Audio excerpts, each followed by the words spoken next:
in today's meeting will join me in noting our congratulations and acknowledge that Renfrewshire's loss is most certainly Edinburgh's gain. I appreciate that things will progress in the coming weeks in terms of recruitment and cover arrangements for the posts, and we will receive updates in due course, but I thought it only appropriate to open today's meeting with Mark on this occasion. Secondly, and quite importantly, I'd also like to highlight that the agenda for this meeting today has been purposely amended to create a focused section and time to discuss and debate the more sustainable items of business, i.e. like the Sustainable Futures Programme. Members will note that the agenda that we have has got a number of key reports to work through, with Sustainable Futures items included purposely at the end for this extended opportunity for discussion. To this end, while I do not wish to curtail discussions, I would ask that officers in presenting to only pick out the key highlights of either earlier in the report or of the agenda, and that members in responding are succinct with comments and seek to frame the questions accordingly. I'm hoping by doing so that we will reach Sustainable Futures items by about 11:15 as part of today's meeting. Just to give you a sense of the timeline that we're working towards in order that there is sufficient time for discussion. Thirdly, I'm aware there are a number of people observing today, both in person and in the chamber, online and in the chamber. But I would just respectfully remind you that these individuals are only here to observe the proceedings and are not permitted to contribute towards the discussion. And I politely ask you to respect this. In closing, I would just like to thank members and hand over to Mark so we can start to go through the agenda with apologies, Mark. Thank you. We have apologies from Colin Neal. Paul Ryan is attending in his place. We had apologies from John Boyle, and I've been advised that Mark Ferguson is attending, but I don't see Mark, and I don't know if he's online. And similarly, Amanda Walton has tendered apologies, and I've been advised that Annie Hare may be attending on her behalf. But again, I don't know if Annie's in the chamber or online. I don't see her as having logged in. Okay. Do we have any declarations of interest or transparency statements? Councillor Hughes. Thanks, Convener. I need to declare an interest in item 13. And I want to specify that I'm declaring an interest because I have a family member who is a member of staff in one of the services intimated in section 7. The reason I am specifying section 7 is that I will leave for this meeting, but having the matters dealt with today, that should allow me to take part in subsequent meetings where we look at actually taking savings or not. I'm acutely aware that there are people both in chambers and watching online and who will watch following this who will be thinking about the things we're doing. So I want to feel that I'm doing this so that it allows me to take part when we're then looking at savings, and also so that they can understand that I am taking decisions with completely the right values around it. So I'll leave at that point, but it allows me to take part in March when we're taking the actual decisions. Okay, thanks for that, Councillor Hughes. Councillor McMillan. Just like to point out, I'm a former volunteer and I'm still an ambassador with St Vincent's Hospice. I've done an objective test. There's no financial interest in it at all, so I don't think it would stop me from taking part in any debate. Thank you. Okay, thanks for that. Any other declarations? No, I think that's us. Okay, so we'll just move on to the first item, which is the minutes of the last meeting. So pages 5 to 16. I don't intend to go through them, but if there's any corrections or comments. Okay, so it's an accurate reflection of the last meeting. That's agreed. The role and action log, page 17 to 18. Again, I don't intend to go through it, but any questions or comments? Okay, so I agree the role and action log. So that takes us on to the Chief Officer's report. Christine. Morning, everyone. Thanks very much, Chair. So you'll be very familiar with the Chief Officer's update in terms of format now. Just for the purpose of today's meeting, I won't go through very much of the report because we really do want to have adequate time later on in the meeting to discuss sustainable futures. So a couple of key points only for me today. Item 4, just to bring your attention to the delayed discharge performance. For Renfrewshire, we continue to perform really well, and at the time of writing were the highest performing HSCP across Scotland. So we're delighted about that. That's very much down to team effort, particularly Carol Byrne's team, who's been working really closely with Pauline's team in terms of making sure that we can prevent admissions to begin with, but also move people out very quickly as soon as they're fit for discharge. So we are really pleased about that, because that is a priority for us. And we're pleased that the performance hasn't dipped now that we're in winter, because we know the pressure that is on our acute hospitals. Second item that I just want to bring your attention to is item 6. That's our joint inspection for adult support and protection in Renfrewshire is now underway. We have this on the agenda a little bit later, so you'll get a bit more detail about this, but inspectors are in Renfrewshire just now. I think all the inspection activity should be finished by the end of January, and then February, probably near the end of February, that we should conclude and have the findings from that inspection. I'm happy to take any questions, of course, but that's all from me. Mark. Can I thank you for this report and the staff preparing this report. It's a great report. The carers have asked me to ask, what is the health board doing to prepare carers when the care person comes out of hospital? To prepare for the carers if it's a loved one that's coming out and they're the carer. Yes. Pass over to Karen, who can answer that for you, Mark.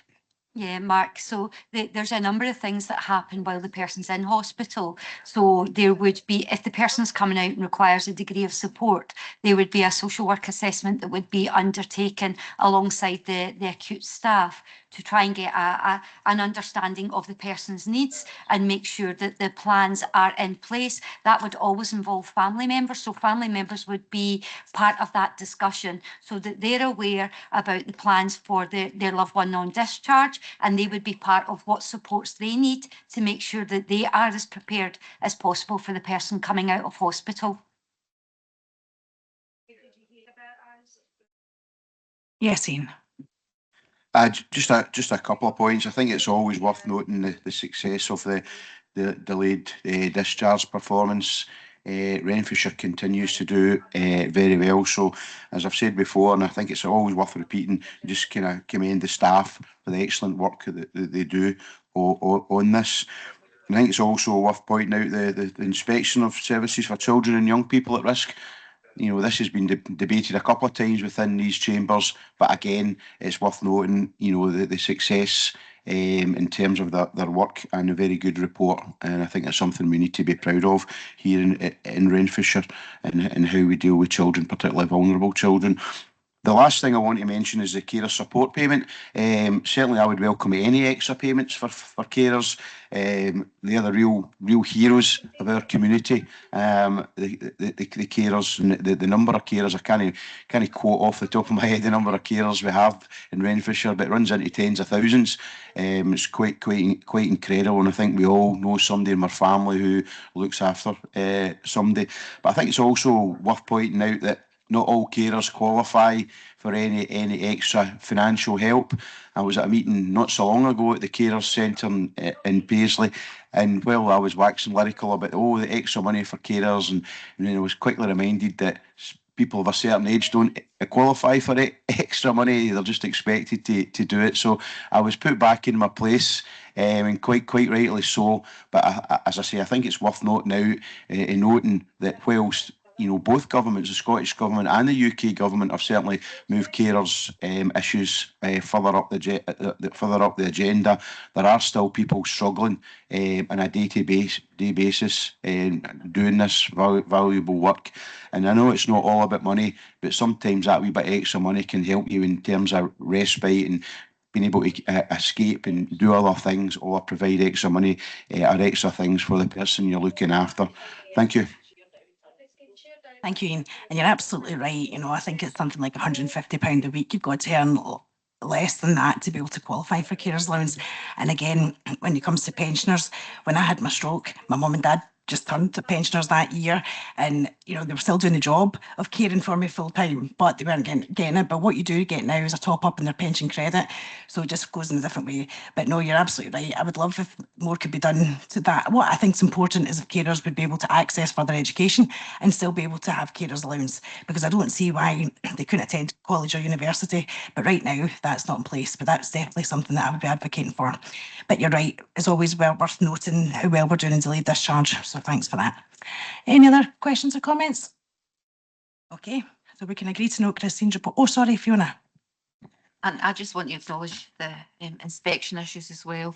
I think we went a long period of time during COVID where inspections weren't carried out and undertaken, but it's a huge piece of work for anybody that's involved in any, and actually they're coming one after the other, and I think the stress that goes along with that is significant.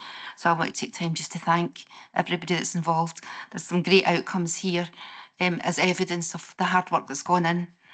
Well, things were very, very difficult in between, and the same I'm sure will happen in terms of the current inspection, so thanks.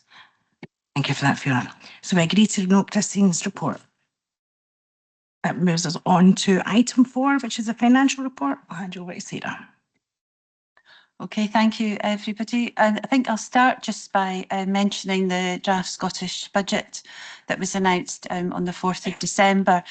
And just to let members know that, unfortunately, we haven't fared any better than we had anticipated from the budget announcement.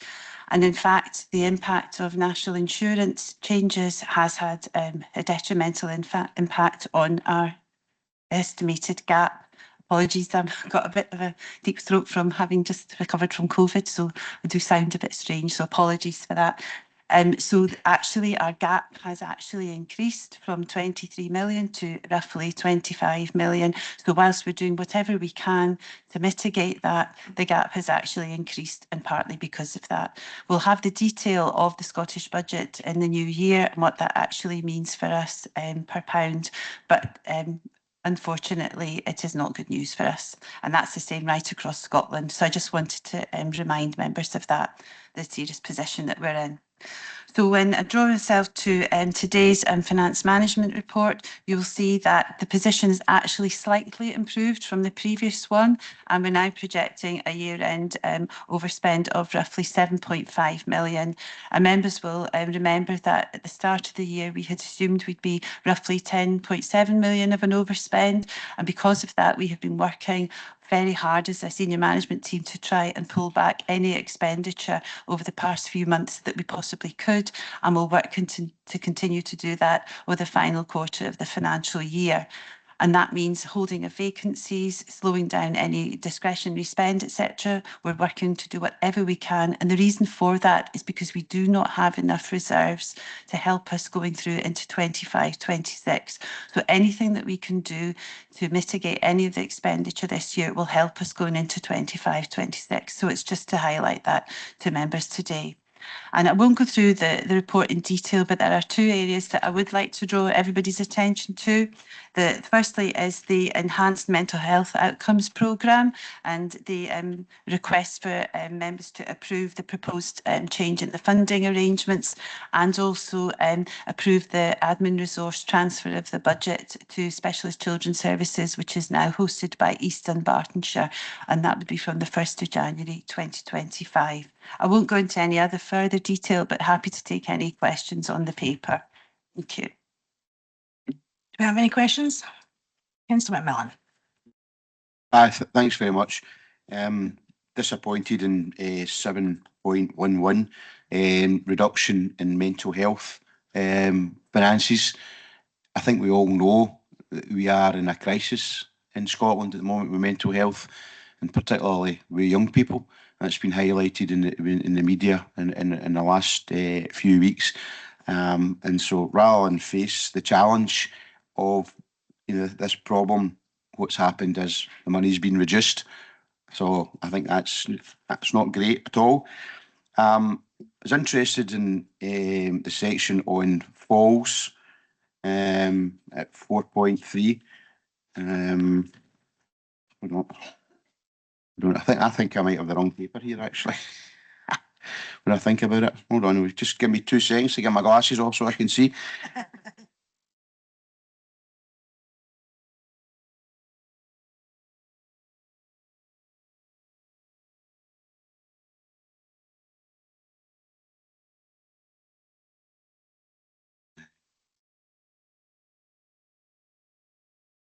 There is a section in here in Falls, I think. I think my apologies. Forget it. Thank you. Financial report? No. Okay. So can we agree the recommendations? Oh, sorry, Mark. Thank you for the report.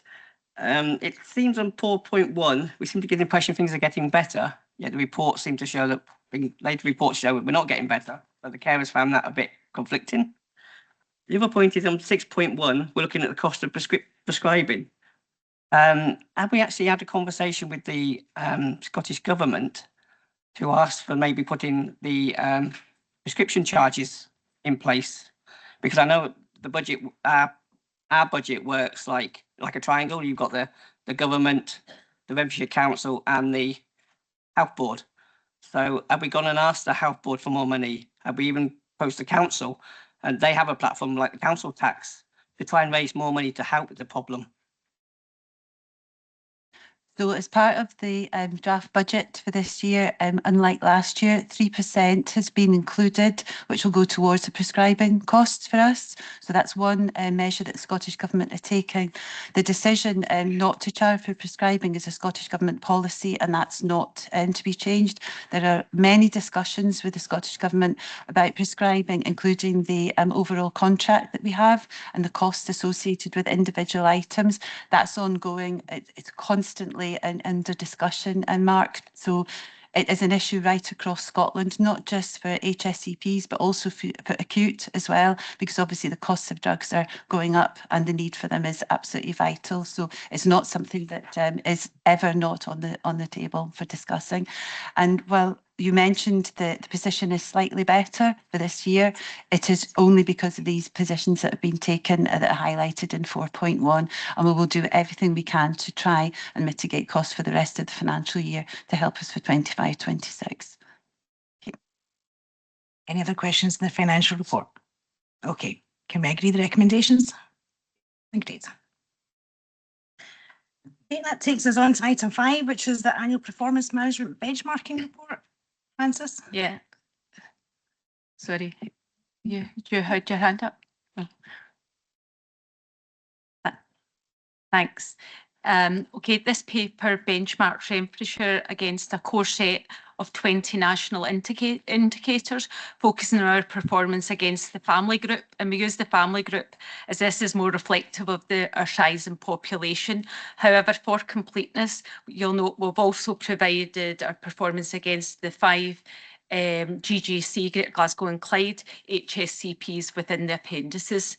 So the indicators are formed from a combination of the national core indicators and the health and wellbeing profile indicators. In section 4 of the paper, we provide an overview of the national core indicators with some analysis, and section 5 follows on providing more detail on the areas of improvement, and that's where the reference, I think, Councillor McMillan to Falls comes in our performance there. And then in section 6, we adopted a slightly different approach for the health and wellbeing profile indicators, because we felt that the analysis just focusing in on the areas that appeared lower might be slightly misleading. Just for a few reasons. There's inconsistencies in the data available around the health and wellbeing profiles. So some of it's not the most up to date, but also some of the, if you only look at some of the indicators in isolation, it can be misleading. So an example of that would be where, for example, drug-related admissions to hospital look green. However, our drug deaths are increasing, so there's other challenges within that around people using drugs being known to the system, things like that. So instead, while we'll provide the full benchmarking analysis in the Appendix for members, in section 6, we chose to give a more general update on all the health and wellbeing activity as we continue to work to improve all of these indicators. So I hope members will note some of the really excellent work being progressed. However, as with a number of papers to date, we are also asking members to note the risk that around trying to improve or even maintain the performance of these, given the very challenging operating context, and quite a number of the initiatives funded through a sort of around prevention, early intervention, are funded through non-recurring monies as well. So I won't go through the analysis, but either myself or some of my colleagues will be happy to come in and answer any specific questions members may have. Thanks. Thanks for that, Francis. Any questions or comments? Ian? Now that I've got the right report, apologies for that. Yesterday was a very long and emotional day. So item 5, the falls. Again, disappointed to see that's kind of slipped slightly. And I know we were working with Roar. I was at a meeting recently with Roar in Johnson, and they were telling me all about their service that they're doing there. And, you know, I didn't realise until a few years ago how devastating a fall can be to their individual and a family. You don't really think about it. Oh, you fell, get back up and go on with it. It's not quite as easy as that. And it can be very, very costly in terms of finance, but obviously it can be very, very costly for the individual and their family. So, you know, let's hope we can improve on that. Glad to see we're kind of facing up to some of the challenges that the Gala Hill area has presented us. Again, we've had a number of reports at the council meetings about how this area has suddenly, it's kind of changed quite a bit, you know, in terms of poverty rates. It's quite frightening, quite dramatic, the increase. Now that might be reflective of the change in population in that area, but it was certainly both the health side and the council side. We seem to be on the ball with this one and trying to meet those challenges that that area unfortunately faces. And I suppose I'm slightly biased here in welcoming the service in Johnston. I think that's excellent. It's really getting to the root of the problems and dealing with families and young children. I was recently at the event in Johnston Town Hall when there was various services, some HSCP services, some WinRain services, council services, third sector services. And it was all dealing with families. A lot of information out there, and lots of people were there as well. It was really, I was there towards the end of the event, but it was still really busy. So it's issues like that, you know, getting it right out into the community. So folk are in a town hall, which is probably a neutral kind of venue, if you like. It's not dead official. So I thought that was really good. I'd like to see more things like that. And I say it was arts and crafts, sports, money advice. I thought that was really good, and it was well received by people in Johnson. So although there is some bad news in here, there is some really good initiatives going on. Thank you. Thanks for that, Ian. Any other questions? Fiona? And it's really just a comment more than a question, I have to say. Really good reading. I like the format, particularly around about the wider context of what's absolutely going on. But I have to say, it's a lot of this work's done with non-recurrent funding, and actually we're celebrating some real good work here, and what's to come might mean that actually all of that work and focus might not be able to continue. So I suppose just reading the paperwork itself really hit me in terms of the fact we celebrate the good work here, and actually the decisions that I might have to make could see that some of this good work wouldn't continue. So it was just to acknowledge that. Thanks, Fiona. Karen? Thank you. And I share colleagues' views on the report. I thought it was really very helpful, and I'm very grateful for it. I think one of the things that struck me was our very low readmission rate to hospital, and that speaks to really good quality services coming out of our hospitals, I think, because the clinical teams, the medical and nursing teams, are getting that right. They're getting the discharges right, because otherwise, as we know, people would be coming right back in. And the amount of work that goes into discharges And that sits so nicely along with the delayed discharge rate that we're doing so well on. So warmest congratulations on that. One of the key things that we have to do is to try and help people not go into hospital in the first place.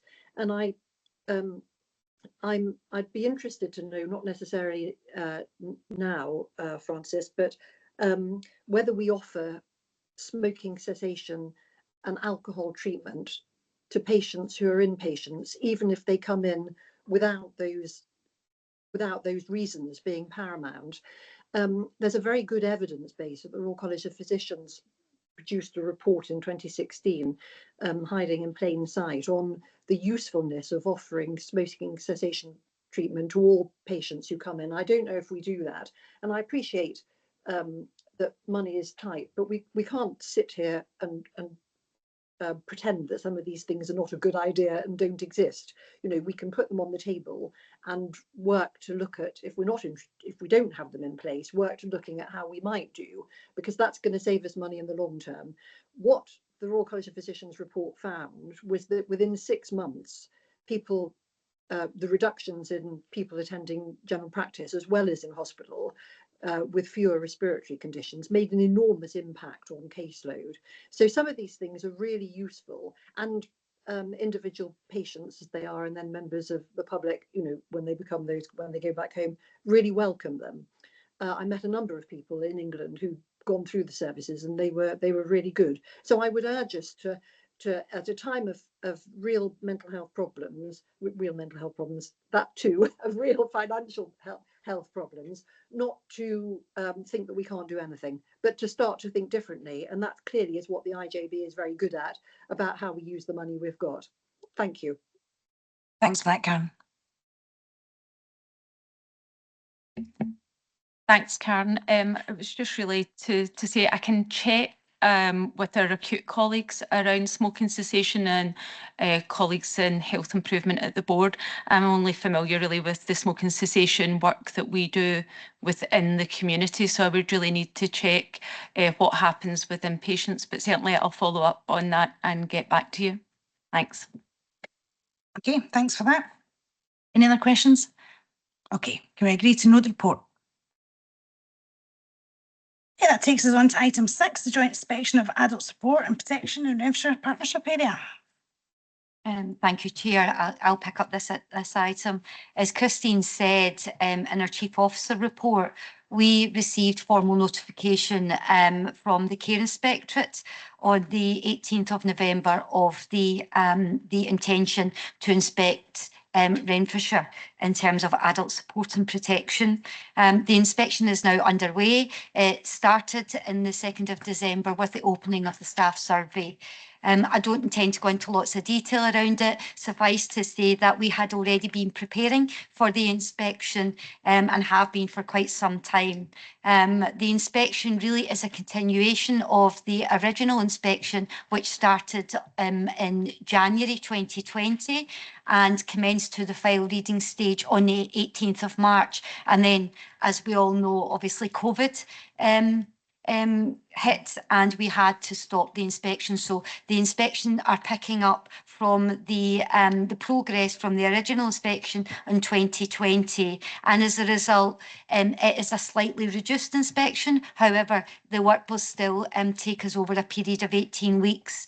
In 5.2 of the report, I've laid out a timeline of the activity that the inspectors intend to undertake, and the most, I suppose, the activity that starts next week is around a professional discussion with the Care Inspectorate, and that discussion will be led by Alan Russell, our Chief Executive, and Christine, our Chief Officer, will lead that discussion on Tuesday.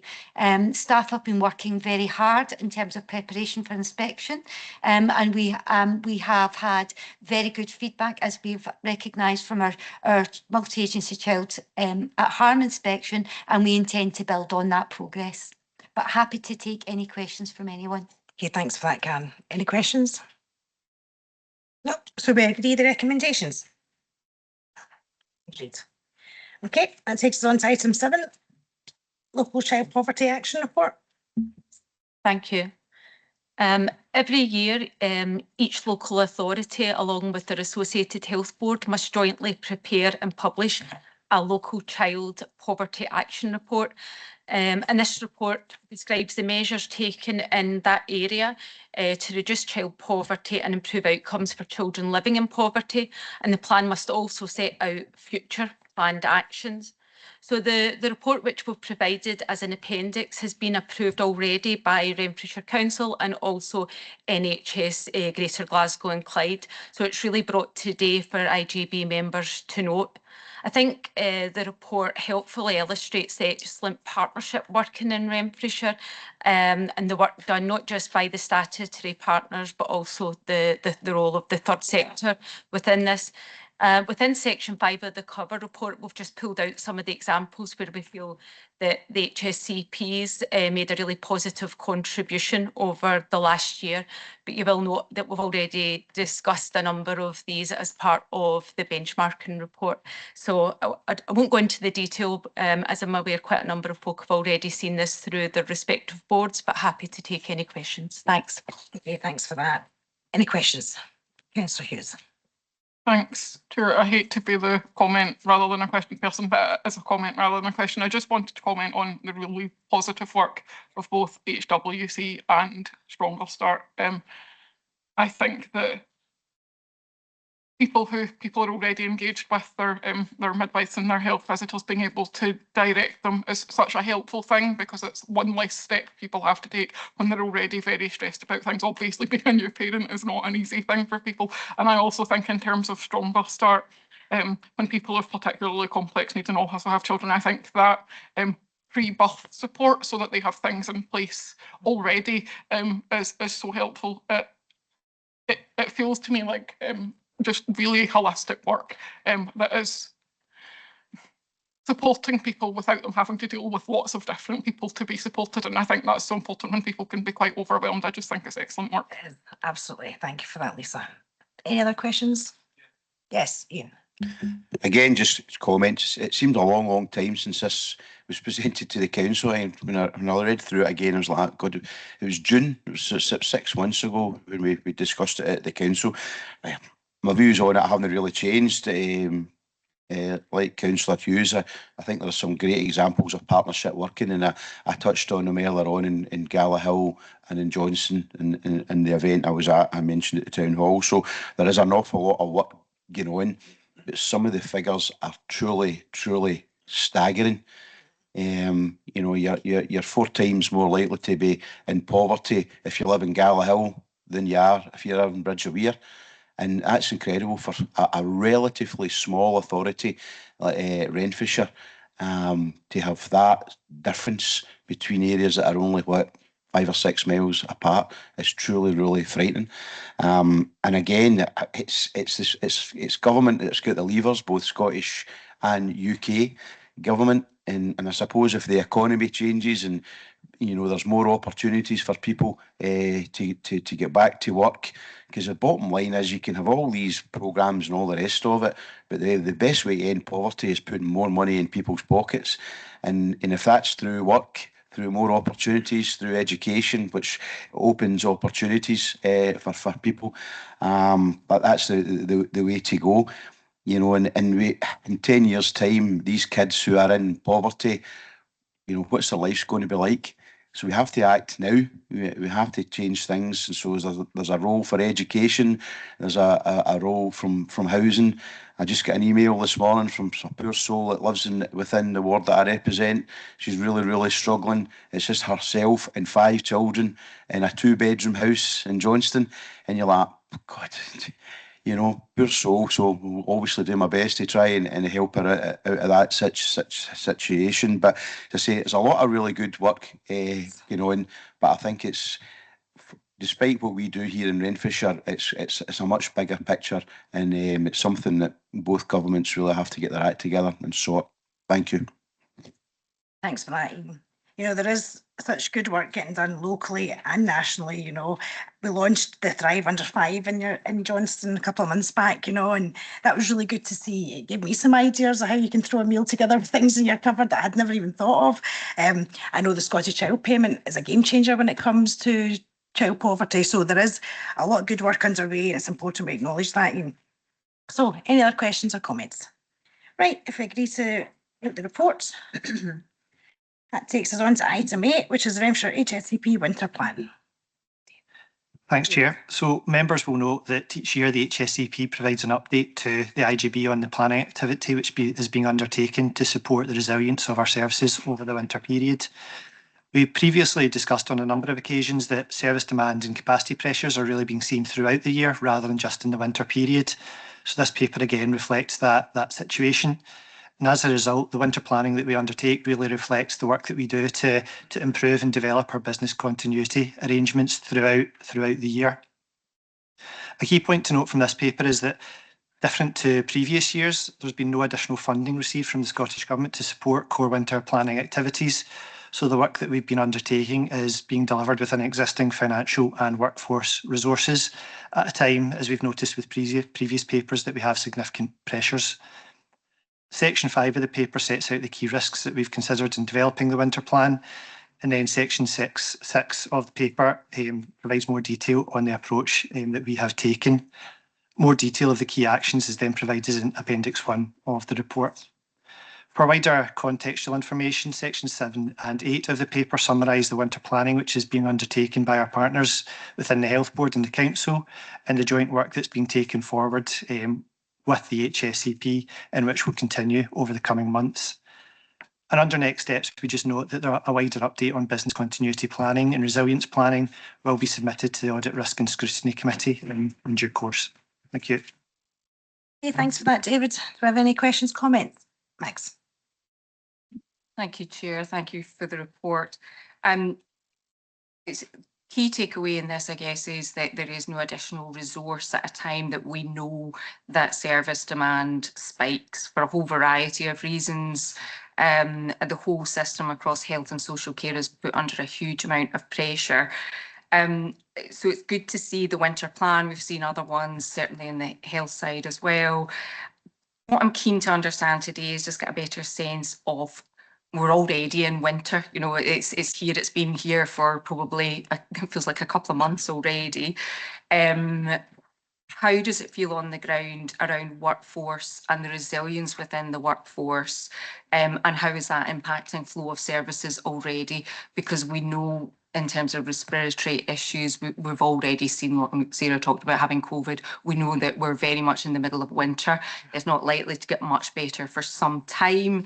And there's really no let up in that. So it's just to get a sense of how do we feel these actions are actually impacting here and now.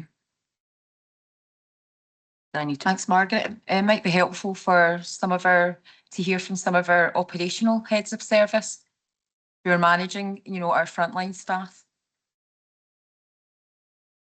I'll have a go in helping you understand. I think you're right, there is increased pressure, but there's a whole raft of work that's undertaking to try and help us be prepared, I suppose, as best we can. And for that, you know, if we think about the vaccination programme that started really, really early this year, completed our housebound population by the end of November. Our care home population, our highly vulnerable population, was done within 3 weeks in October.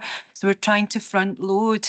If we think about vaccinations as well, we're thinking about RSV, which is a new vaccination that was started this year for respiratory viruses, which people in the age of 74 to 79 are really quite susceptible to, as well as our younger population, our children and our babies. That's all planned and moved forward. So I suppose the hope at that point is that we see less impact. It's not that people might not get flu, COVID, RSV, but being vaccination and having quite a good uptake of that vaccination programme should help us manage that along with our workforce. So we've been working really closely with our peer immunisation team, giving every opportunity we can for people who wish to be vaccinated to be able to achieve that without any challenge. So we're going to workplaces and things and doing that there.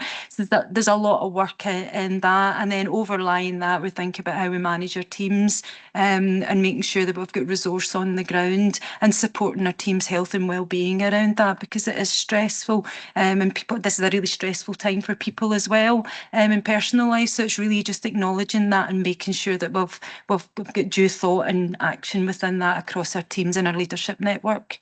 So I hope that helps. I'm sure Laura and or Karen might want to add anything more, but that was, I suppose, some of the more practical things that are in place just now. Thank you. Just also to say that we have got quite a comprehensive respiratory team in the HSCP as well, Mag. So, sorry, we've got a specific team who avoid admission for people with COPD. So that's obviously something we've managed to achieve 93.5% of avoided admissions for people with exacerbations. So we're continuing to build on that and the service that that team provides, and reaching into the care homes as well, which is obviously a population that are vulnerable in terms of that. So that's all really good work in terms of preventing admission for people with recognised respiratory disorders, and that, I suppose, linked to immunisation will give us some positive outcomes. Thank you for that. Really appreciate it. Ian McMillan. You touched on the issue I was going to raise about how important the vaccination programme is. I was listening to a programme last night on Radio 5, and it was centred on a hospital in England, and they were really struggling. And there was a plea from one of the doctors to say to get people vaccinated.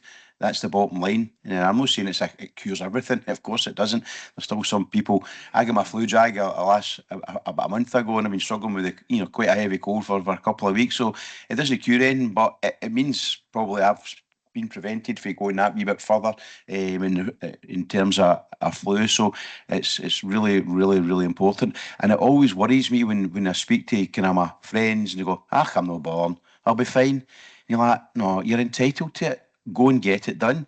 And I think some people are starting to become a bit complacent because it's maybe not so much highlighted in the media. COVID's not seen as what it was, obviously, at the height of the pandemic. So I think it's important that we get the education right. And having been at a hospital the last twice in the last few weeks, I have seen how busy they are, incredibly busy, both the REH in Gartnavel. I was up in Gartnavel earlier on in the week, and I know there's been a lot of publicity again in the media about going to the right health provision rather than just saying, oh, I'm going to the hospital. And again, I see the adverts all the time, and I see stuff in Facebook saying, no, if you've got this, go to your pharmacist. If you've got this, contact your doctor. Please do not just automatically go to the hospital. And I know some people panic and they just say, I need to go to the hospital. But are we doing enough to educate people in that respect, so that hospitals are really caring for the people that actually need it? Are we doing enough? I would say on the front, I would say yes, we probably are, but then maybe it's because I'm involved in this sort of field that I'm probably more aware that other people might not be quite so aware of what they really should be doing. So that's my question. Okay, I'll pass that over to Christine. Thanks very much. I'll better do. I've not got a Stuart next to me to move this mic over.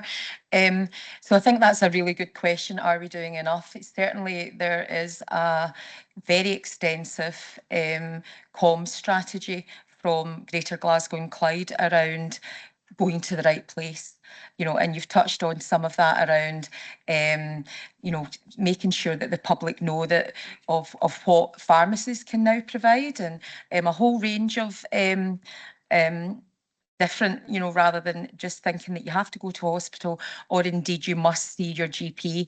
We've got multidisciplinary teams now within primary care, and we're working hard to try and make sure that the public understand that at times it might be the advanced nurse practitioner who can meet your needs much better within your general practice than actually the GP. I think you'll know that we have, in terms of Greater Glasgow and Clyde, launched our first primary care strategy.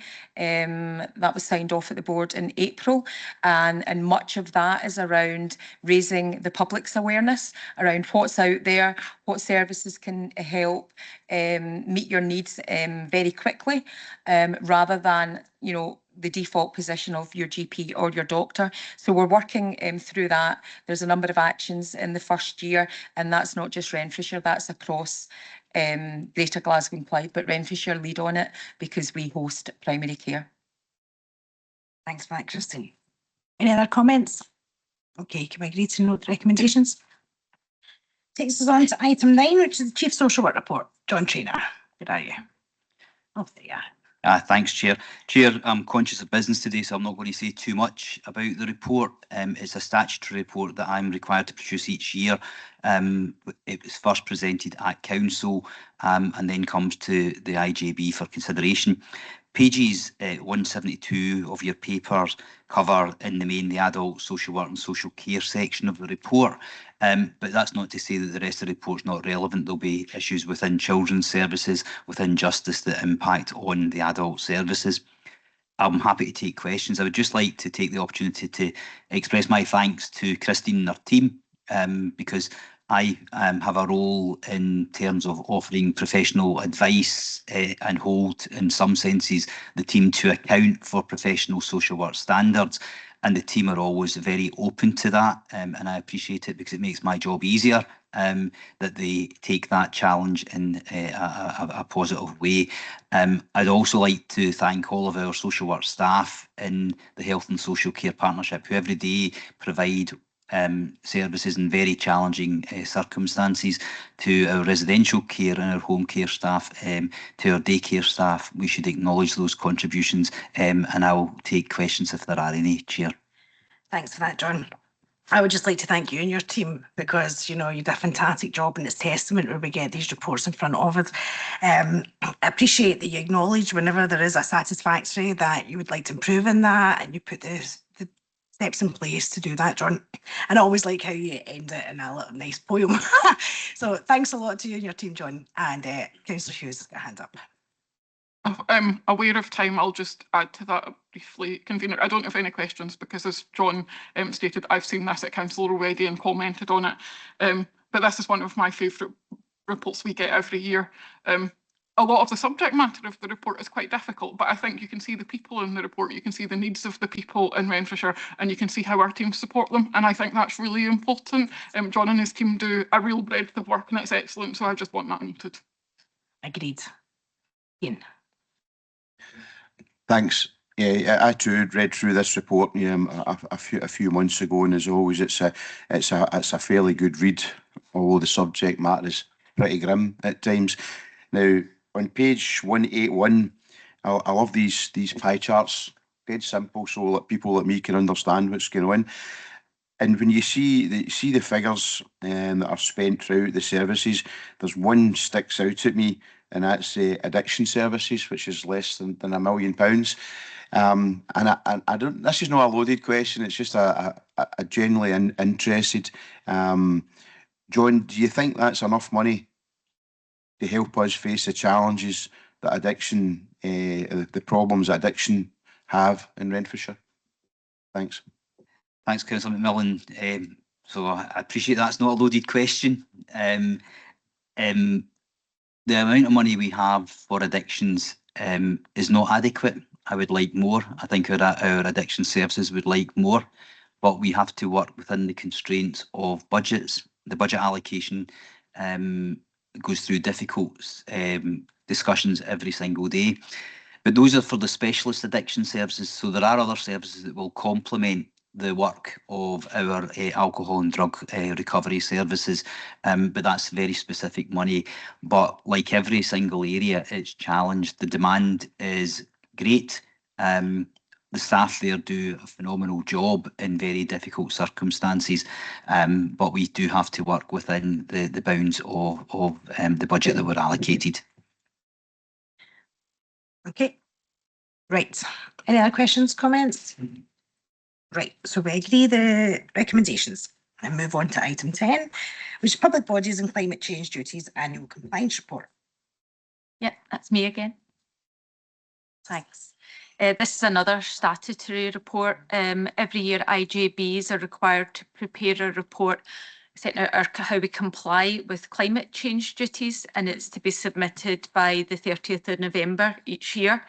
So the report, which is provided as an appendix to this paper, was submitted by the deadline. However, it did clearly state that it would be subject to approval by members today. Given that the IGB don't employ staff and we don't own any assets, our role, I guess, is predominantly focused on how we contribute and show our commitment to the two partner organisations' plans. However, in section 4 of the report, I have tried to highlight some of the ways that we do that. So today, I'm asking members to approve the report so we can go back to the Scottish Government and confirm this as final. Thanks. Okay, we approve the report. Okay, the recommendations. Okay, that's great. That takes us on to item 11, the IGB Auditors and Scrutiny Committee verbal updates.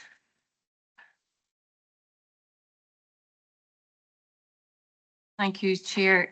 So we met on the 15th of November, as expected.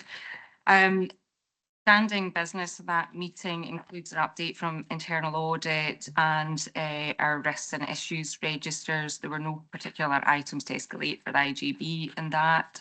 We also got detailed inspection reports that have taken place and have been reported to the partnership, and that was around day services, mental health services, care at home services. So part of our role in that is to follow up on any actions and recommendations coming out in those. In each case, there are a number of very positive aspects of the services that are provided here in Renfrewshire, but as we undertake a follow-up of each of those to make sure that anything that does come out, that those are actioned and we could see progress being made on those, which was very helpful. We had a very detailed update around the learning review that took place around Child 3, which was helpful to see. And while it's quite a distressing subject matter, there definitely are learnings which all organisations can take on board. So that was helpful. We also undertook some training for the Audit and Risk Scrutiny Committee members as well. So thank you to Internal Audit for doing that for us. Happy to take any questions. Appreciate that, Max. Thanks. Any questions? Okay, we agree the report. Thanks for that, Meg. Right, that moves us on. In fact, Christine, do you want to come in just now? We're just moving on to Sustainable Futures. If I can just come in after David presents the first Sustainable Futures Chair. David. Thank you, Chair. I'll spend a bit more time going through this paper, given the importance of it, and the following paper, and I'll just talk the IGB through some of the findings from the survey and focus group, which were held over October and November. And those two elements of engagement were really the first stage of engagement under this phase of the Sustainable Futures programme. So the paper itself, it shows a good response was received to the public survey that we launched, with a total of 376 submissions in total. About a third of those were from HSCP staff, many of whom I would know are Renfrewshire residents, and 2/3 of the responses were from the wider public, and that includes unpaid carers and people who use services as well. Section 4 of the paper then provides a breakdown of these figures and shows a summary of the service categories which are most important to those individuals that completed the survey. And then section 5 shows the responses that were received to individual questions and gives a high-level indication of the themes that have come through the feedback that we received. Members will note that in relation to questions 4, 6 and 8 of the survey, more than half of respondents felt that services could either be delivered differently, that we could use technology more in how we provide services, and also that buildings could be used in different ways as part of service provision. However, I would note for question 10 that there was a much more mixed response to the question, which asked if people would be supportive of services being provided by different organisations other than the HSCP. There was then a small proportion of people who answered yes to questions 12 and 14, which asked if individuals would be willing to travel further to services, or if they felt that there was any services in particular that could be reduced or stopped completely. For all of the questions within the survey, there was understandably a wide range of views given, and these were often competing with one another. And I would also note that there was limited specific savings ideas that came through the engagement to date. And again, that is understandable given the nature of the conversations that were taking place. Section 5.2.7 of the paper also provides further information on the responses from people when they were asked to rank a series of statements on what is most important to them. When we created this question, we did know that it would be a very difficult one to answer because all the statements in their own right are important, and we knew that it would be challenging to respond to that question. But we wanted to give a sense of the difficult decisions that IGB members are going to have to consider over coming meetings. What I would say, though, is that this question did still give us useful insight, as it gave a different perspective to the questions that were asked individually earlier in the survey. So as an example, whilst a majority felt that technology could be used more often, digital services were ranked as the lowest priority when people were asked to do that activity.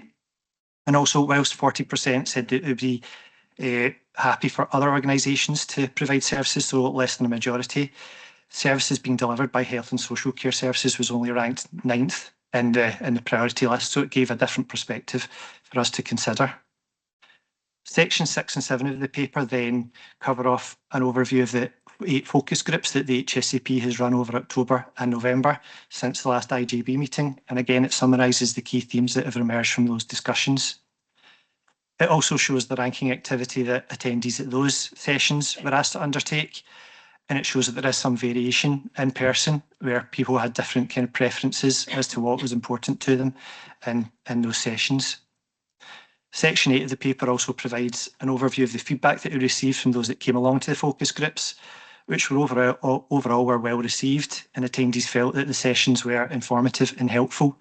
Understandably, though, a number of people felt that the sessions could be longer to provide additional opportunity for discussion. And as I noted earlier, this is just the first stage of engagement, so there will be further opportunities as we move past the Christmas period for engagement on specific proposals. To conclude, I would just make a few final points. So members will remember that the HSCP has been engaging with Healthcare Improvement Scotland as we continue to develop the engagement approach that we're taking, and really to ensure that we continue to reflect the Planning with People guidance. Colleagues from HIS have provided positive feedback on the approach that we have taken so far, and that's described in section 9. And we've also agreed to look at opportunities with HIS to use Renfrewshire's approach as a case study of good practice in future. In terms of looking at the next paper that Francis will come on to, where possible, we have tried to align the feedback that we received through the surveys and the focus groups with the savings that are captured in that paper. However, as I noticed, there is often competing views and there are limited specific ideas identified through that engagement. As such, the next paper will include savings ideas that extend beyond the feedback that we've received. And the need for this was also something that we discussed with Healthcare Improvement Scotland, and they recognised that it was important and necessary for the HSCP to identify ideas that extended beyond the feedback and the discussions that we had through the engagement process. And then just to finish, I would note that the HSCP are also developing a detailed report covering the feedback received that will go into more detail on each of the specific questions, and that will be shared with IGB members and published on the HSCP's website once that has been completed as well. Very happy to take any questions. Okay, thanks for that, David. Councillor Hughes. I'm going to do not a question again, but I attended one of the sessions. I attended the one for people with physical disabilities, and I think the data is very good in terms of the kind of spread of opinions about things, but I don't think it's particularly surprising because we are talking about people within cohorts who have different needs, and I think that's reflected, and different preferences as well, and those things are important too. I think what came out loud and clear in this was true in the session that I sat in as well, was people don't seem adverse to technology if the technology is doing something that's positive for them and they're supported to use it if they need to be. I had some people who said, no, it wouldn't really work for me, and other people who said, actually, this technology is a lifeline for me, and as a physically disabled person myself, I totally understand that. And the other thing that came out loud and clear, and it's through all of them, is the transport, and I think that is something we are going to have to really consider when we look at things, because people need to be able to get to their services to access them. So that's all. Those are just my reflections from attending. No, I appreciate that, Lisa. Right, Alan McNiven. Thanks, Chair. It was really just, I'll just say, the transport issue is popping up everywhere in terms of lived experience panels, local partnership panels. Every bit of engagement that we're involved in, transport comes out so high, it really needs to be sort of considered. The point I was actually just wanting to make in relation to the report is really welcome. I think it's great to see this sort of piece of work getting carried out. And we understand in some respects why we're doing that in relation to what we're trying to achieve. However, I would just make it as an ask, I suppose, and look for clarification. If we set up these kind of approaches to get co-production right, to get co-designed work properly done with the communities, well, it's resource intensive. I completely understand that, but the reality is it really makes it so much clearer in terms of what service provision is trying to achieve. And I think really we're looking at that whole partnership element as well. I think it's really important that we really speak directly to communities on a real regular basis, whether it's cohort based or a much broader church. I think it's just something we'd want to try and embed. As I say, whilst I understand why we're doing it, I think it's something we need to look at as a sort of a constant thread throughout the whole production. Thanks, Chair. Totally agree with you, Alan. Thank you. Right, Mark, and then I'll come to yourself, Karen. Thank you, Chair. I want to thank all the staff for the engagement and the hard work on the report. The carers really did appreciate everybody coming out and seeing them, and I agree that they did want more time to do it. There was a little bit of negativity. Some carers felt they couldn't engage in it because they felt the questions were loaded, so that the results could be used to cut some of their services, which how can I word this? It would appear that has happened in the next report. And also 1.2, it says we've got 376 responses. Yet in Renfrewshire, we have 1,760 people. It was really quite a low engagement. And I wonder what lessons have been learned to try and get the engagement increased next time. Thank you. Right, David. Thanks, Mark, and thanks for those comments. I think one of the things that we can reflect on, and I think what we see in other organisations around doing similar surveys, is sometimes it's very hard to get engagement on these sorts of approaches and this kind of public engagement, particularly surveys. So our perspective is that actually 376 was high for a survey of this type. We've seen other organisations within the board area do similar surveys and have far fewer responses. And one of the things that we did during the process to encourage as many responses as possible was to extend the date for those to come in. So it was originally launched for 3 weeks, and we extended that by a further week to allow further responses. And also a number of easy read responses came back after the deadline, but we've still taken them into account and used those within the feedback. So even beyond that 4 week period, we've looked to include every response that was given to us. Okay. Karen? Thanks. I'd like to echo Alan's point really about the usefulness of co-production and running on with it, not just doing it now because we've got to save money and want people's views on it, but looking at how we can produce services differently that are fit for purpose for today. I had the pleasure of joining the Older People's Group, and it was really interesting listening from, I think the organisation's called RAW, who gave such innovative examples of some of the things that they've got in mind to start. And a real sense of positivity that those present would look to them as leaders in this field. And it would be grand, if we could have a few more sessions over the next 12 months so that we can start to look at how we can reshape our services, always with a view on the budget. But I really got a sense that what they were proposing probably would cost us less, actually, as well as doing things that just felt a bit more fun and kinder and got to the mark. And all of the things like transport and addressing loneliness and dealing with the sort of health improvement, public health things were at the core of it. And it was just so thoughtful. Thank you. Thanks for that, Cam. Right, I'll hand over to Ian McMillan next. I think it was 3 of the sessions I attended. Found them quite interesting. The numbers were quite small I take Mark's point that, you know, we've got a huge, well, not a huge population in Renfrewshire, 180 odd thousand people, and only so many hundred, you know, responded. I don't know if that's a good thing or not. You know, if you get a few hundred, you say, well, fair enough, but in the overall terms of population. But I know people don't always engage in these things. Some people don't realise, you know, who's responsible for these services. As I say, I've said before, if you get there and say, what's an IGB, folk will just look at you as if you were daft. Some people might have heard HSCP, but I suspect not that many more. So I think that's something we need to do more about.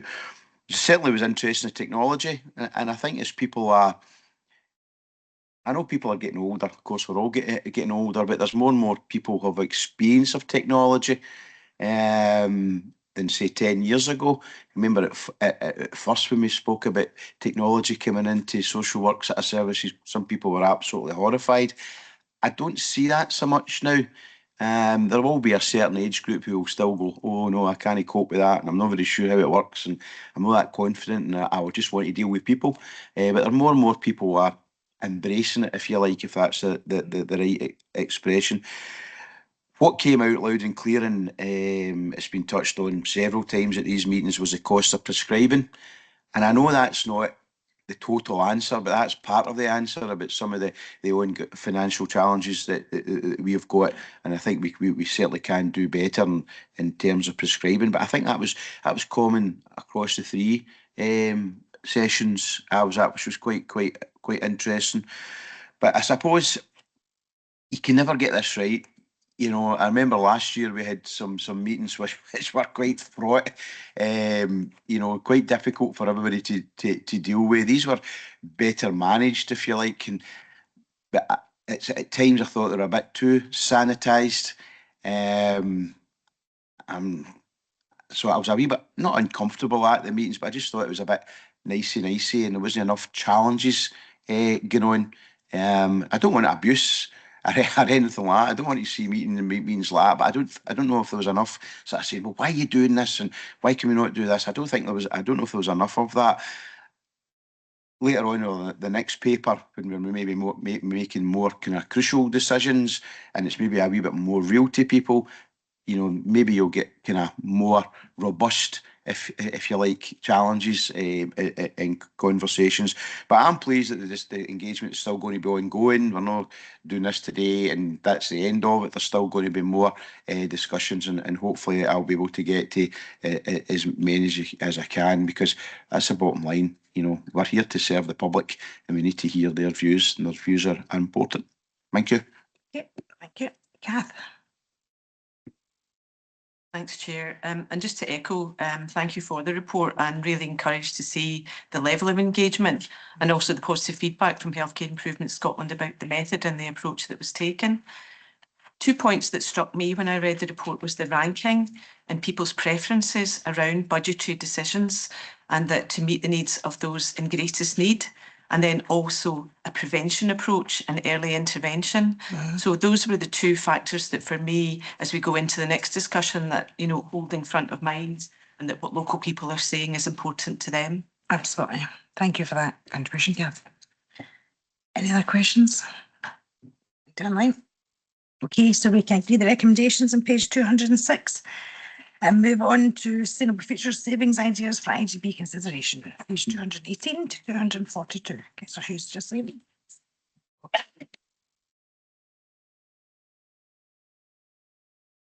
Thanks very much, Chair. I'm just going to say a few words before Francis comes in and takes us through the next paper. Really, I think what we all feel in the chambers today is that this is not where we want to be in terms of making some of, you know, for the IGB members, making some of these very difficult decisions. I've worked in health and social care in the public sector for over 30 years, and 22 of those years have been managing budgets, and I can't remember ever such a financially challenging time. What I would want to say is this is not just affecting Renfrewshire.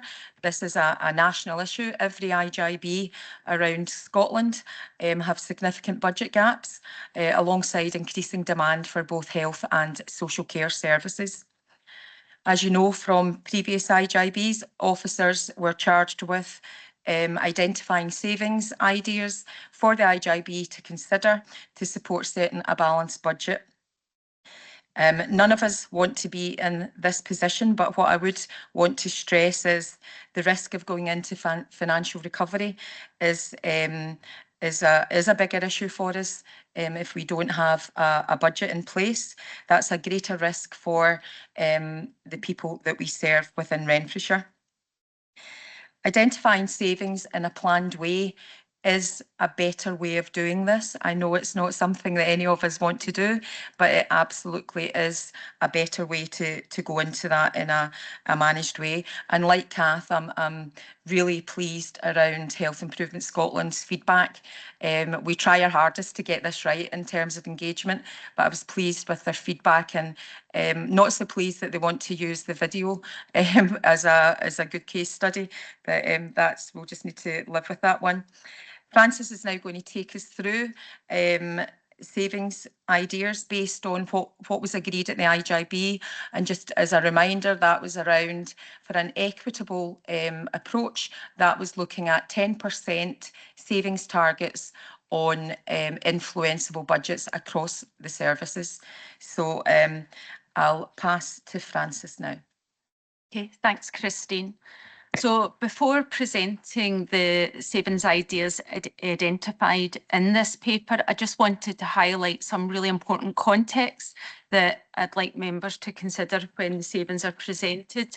So the first touches on the previous agenda item around our initial engagement exercise, and I guess the limitations of that exercise. So while this it was a really helpful sort of piece of work and offered an improved understanding on the key themes of what's really important to people. As David mentioned, it's quite challenging to pull that together where some of the ideas were competing, and there was also a broad range of views, but where possible we have tried to align the feedback, and that's available in Appendix 1. The second point I wanted to make relates to some exceptions regarding the application of the 10% in an equitable way, as Christine mentioned. And these are there's a couple of exceptions highlighted in section 5.3 of the report. The first relates to prescribing, which we've already talked about today. The work to identify savings relating to our prescribing budget is predominantly being taken forward by a board-wide programme, which is supported by local action plans in place with our local prescribing cost management group. Therefore, as this work's been driven out with the Sustainable Futures programme, with the original 22 million target that we were bringing saving ideas forward for, we've taken the 4.1 target applied to prescribing off this, so that this paper focuses on a target of 17.79 million. In addition, the second area of exception is around our alcohol and drug recovery budget, which has also been discussed today. And historically, the budget, the Renfrewshire budget, a lot of its core services have actually been funded through the ADP, our local alcohol and drug partnership. So we are planning to carry out a review to address the alignment of funding prior how we do savings, and that does relate to the size of the alcohol and drug budget, which has been previously highlighted by Councillor McMillan. And then the final exception relates to podiatry services, where we're presenting 5% rather than 10% of ideas for the IGB to consider. And this is in recognition that in previous years, the podiatry service has contributed considerably, and members that have been on the board for a number of years will be aware of this. And furthermore, as this is a hosted service for the wider NHS GGC area, we've got to consider that in terms of the wider service delivery model. So given this, we have adapted the approach for this point. The final bit of context I wanted to highlight was around a range of assumptions that are built into this report. So members will note that for each saving, we've highlighted the financial viability of each idea with an indicative saving. And we've also separately provided a sort of a RAG stating for the clinical and operational risk. I think it's really important to note that this work's been based on high level review from finance and also in terms of the risk from our operational and professional leads. However, it is possible this will change if we move on to more detailed impact assessment, wider stakeholder engagement, that the assessment of the financial viability or the risk may be subject to change. But we felt it was important to give initial indicators to inform decision making to date. And then finally, I just note the challenging context in which we're operating in, and I know we've mentioned that in several papers today, but I would draw attention to the risks highlighted in 11.2, which will need to be taken into account as we take this programme forward. And certainly officers will continue to monitor it and update the IJB on how these impact the work. So taking this into account, today we are presenting savings ideas to the value of 19.113 million, and that's against the target I mentioned of 17.792 million, in line with the equitable approach agreed. So slightly over the target set by the IJBs. The paper presents the saving ideas in 3 distinct sections, so I'll go through each, and each section reflects the different asks of the IJB today in relation to these savings. So the first group of savings you'll find in section 7, and these are seeking IJB approval for the management team to implement and monitor these with immediate effect through existing operational arrangements within the HSCP. So I'll quickly touch on the savings that fall in this category. So the first is operational efficiencies to be realised across a range of HSCP services through management actions. So this would include things like more efficient and effective internal processes, reduction in our non-pay staff budget. So that's things like travel expenses, overtime, also reviewing accommodation leases. We are also proposing releasing the equivalent of 39 full-time equivalent posts through vacancy and post management across the HSCP, and this would be through opportunities to rationalise our existing organisational structures, and that will be through current vacancies and also through future post management, and the future post management would come through natural attrition or also application of the partner organisations' HR policies. And this would be done in partnership with NHS staff side and Renfrewshire Council trade unions as appropriate.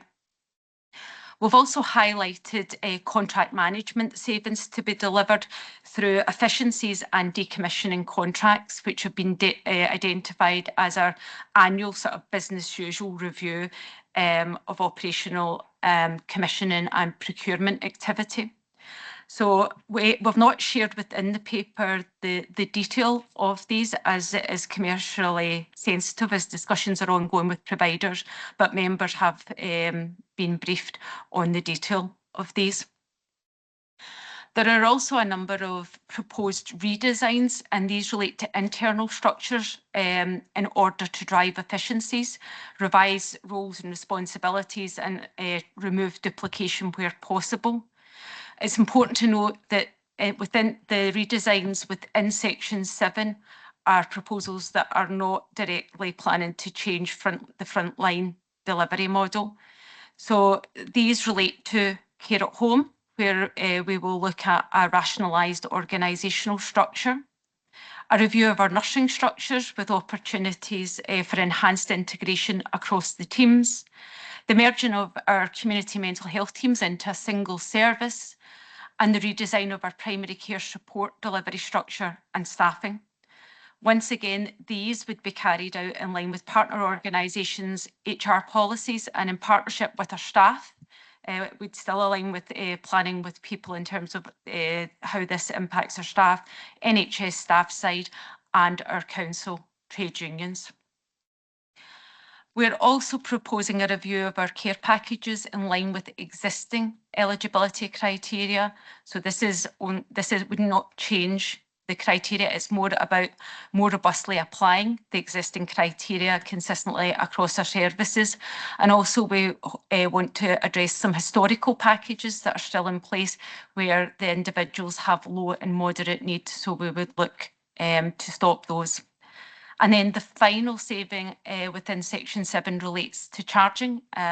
Members will be aware that they've already agreed a number of recommendations in relation to the non-residential charging, which is sitting with the councils for consideration.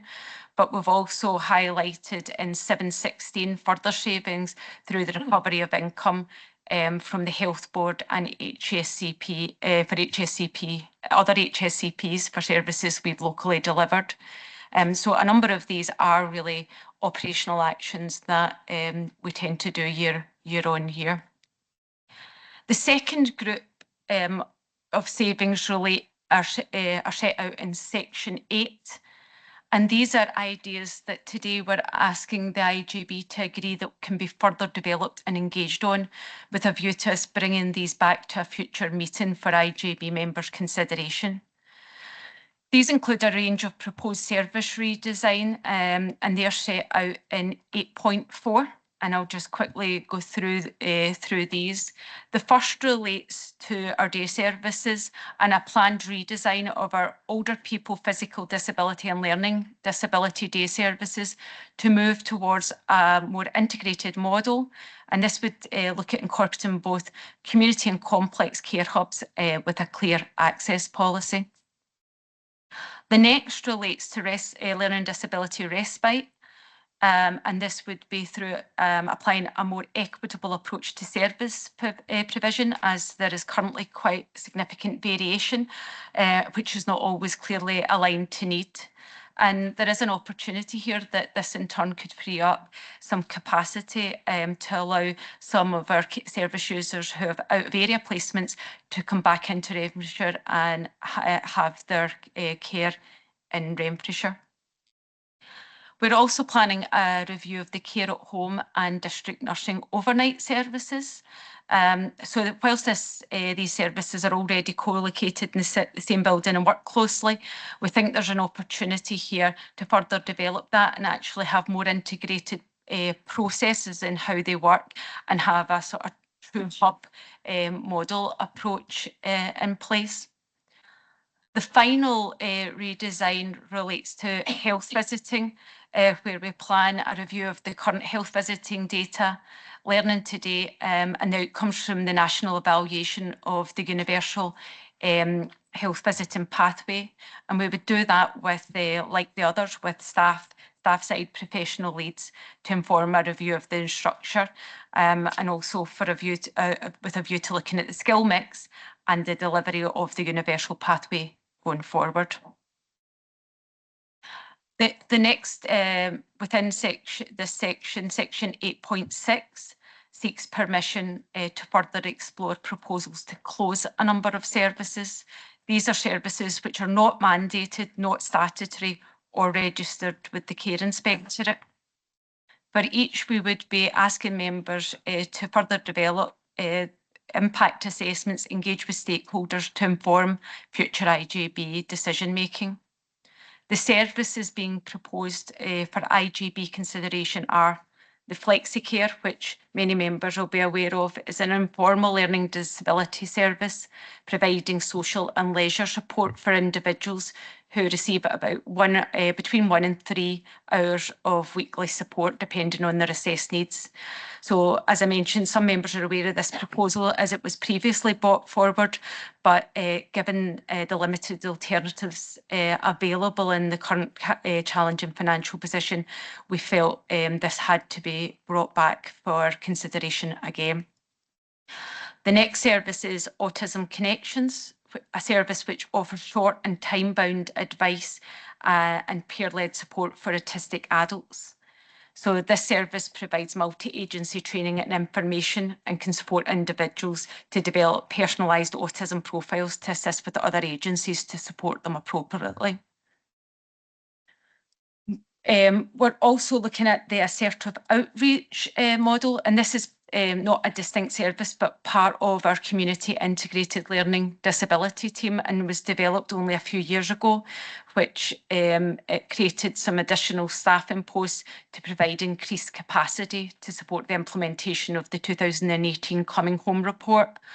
The model focuses on extra support for those with the most complex needs and that are higher risk, who often struggle to get care within the area, so they can often need out of area care and can also be delayed in discharge due to their care needs. And then the final area is Child Smile, a national but not mandated oral health programme aimed at young people, particularly vulnerable children. And this proposal relates to removing the community practice element within the health visiting team, but recognising that a very limited element of dental health activity would still be carried out by health visitors and the health improvement team. The final idea within Section 8 relates to older people's home-based respite, where we would ensure a more robust and consistent application of the existing eligibility criteria, but also an introduction of a waiting list where we have exceeded the available budget. And then the third section is Section 9. And Section 9 today is just seeking agreement to continue to assess proposals relating to moving to a critical only eligibility criteria for new packages. We recognise this would have significant operational risks. However, given the financial position, it may necessitate its consideration in future. So we're not asking members to approve this today, but just agree that it's continued to be assessed. And then finally, this paper asked the IGB to explore the appropriate use of Renfrewshire Council's VRVER policy, voluntary redundancy, voluntary early retirement policy, to support the delivery of a number of the saving ideas presented. And we would plan to use reserves to cover the non-recurring element of any packages agreed. I would just note there isn't an equivalent policy or programme within NHS GGC for us to use. So consequently, for any of the individuals within the NHS terms and conditions that would be impacted by proposals, they would be available for the redeployment policy under NHS Greater Glasgow and Clyde. So I appreciate this is a very detailed and challenging paper, and I've only covered some of it, the key points.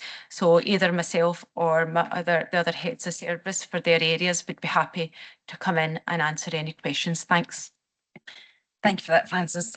I appreciate it's a situation none of us want to be in, but we are in a situation where, as Christine says, we've got to work within the financial envelope that we have, because going into financial recovery could have a far bigger impact on our service users. So I'll now open this up for any questions, comments and debates. Okay, Paul.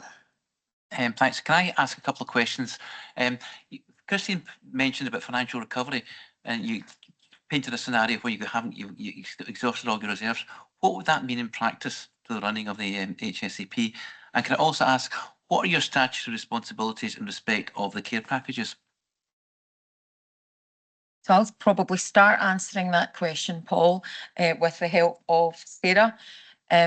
So financial recovery is a risk for us because it really means that we can't spend any money that we don't have because we're not in recurring balance. So that means as new packages come in, we will not be able to deliver for those in any new spend. So my point earlier was around no one wants to be in this position either way, but doing it in a planned way where we're planning rather than that everything stops. So we wouldn't be able to fill posts, we wouldn't be able to put new packages of care in place. So it would be quite a significant impact for us. I'm not sure if maybe Laura wants to talk a little bit about our statutory responsibility. Hi there, thanks Christine. So just in terms of your question around our statutory responsibilities to provide care packages, we have a duty under the Social Work Scotland Act 1948 to make assessment of people's community care needs, which has kind of changed the narrative to adult social care needs. So we have that statutory responsibility, and if it appears that someone may present with a community care need, we have that responsibility to make that assessment. Thereafter, we have the ability to meet those care needs if they have been identified. And latterly, from 2009 onwards, there was a national eligibility criteria developed for older people, and that was at the time where free personal and nursing care was being debated, and that was introduced as a national guidance standard. Latterly, that was increased to include all care groups. So the national guidance around eligibility criteria now applies across all adult social care. So where needs have been identified and where resources permit, we are required to meet the care needs where those have been identified under 4 of the categories. However, most areas, and Renfrewshire included, work to providing provision of adult social care for eligibility criteria only in substantial and critical. There are 4 moderate and low risk sitting underneath that. We are in line with other areas across Scotland. The only area, there is only other one area that I'm aware of that has changed to recently providing care for those assessed under critical eligibility criteria. So whilst we have the statutory responsibility to assess, identify needs, identify unmet needs, we have to consider resources that are available in terms of meeting that need. Okay, thank you. Any other questions? Ian? Thank you very much. We've all dreaded this day. It's some of the proposals are truly awful. Now, I'm not criticising the officers because I don't think there's any officers in here want to be in this situation. They don't. I know them quite well now, having worked with them for the last few years, and I know they're not sitting saying, "Ah, this is fine, this is okay." There's a heavy heart they put these forward, and I understand that. I know some of the decisions I'm not saying put off, that's not the right expression, but they're sort of delayed until March, and I understand that. So there's still a lot of work to be done, a lot of engagement, and a lot of work to be done by officers and indeed members of the IJB. But the first lot here that we're actually agreeing, I find them quite unacceptable as well. And I'm not entirely sure if we've got enough detail in terms of the actual impact they're actually going to have on service users. Because, when you read it at first, you say operational efficiencies. Well, of course, that's fine. That's what officers should be doing. Should be looking at doing things better.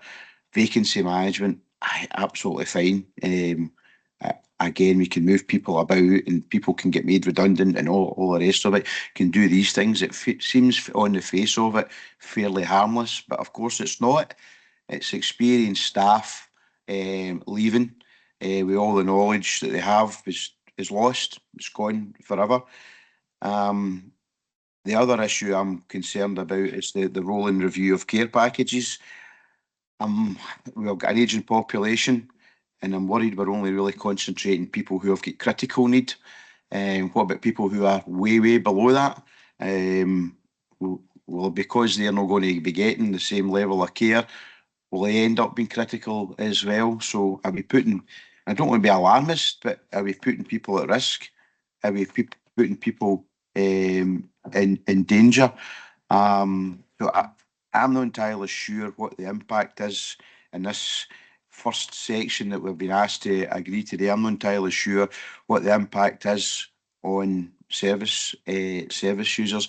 Maybe you have hinted at that, and it's maybe not been emphasised enough, or maybe I've not picked it up enough. I've sent a motion to Mark Connican. Hopefully it's worded okay and it's accepted. I in all honesty can't sit here and just nod these through. I can't do that. It's way against my conscience. I believe that IJB is here to serve. It's the community, provide services for the community, vulnerable people and their families. And I think we're at real grave risk when we push these forward. Now, some people might say, oh, that's just you being opportunistic, you're being political. And if that's the case, well, fair enough.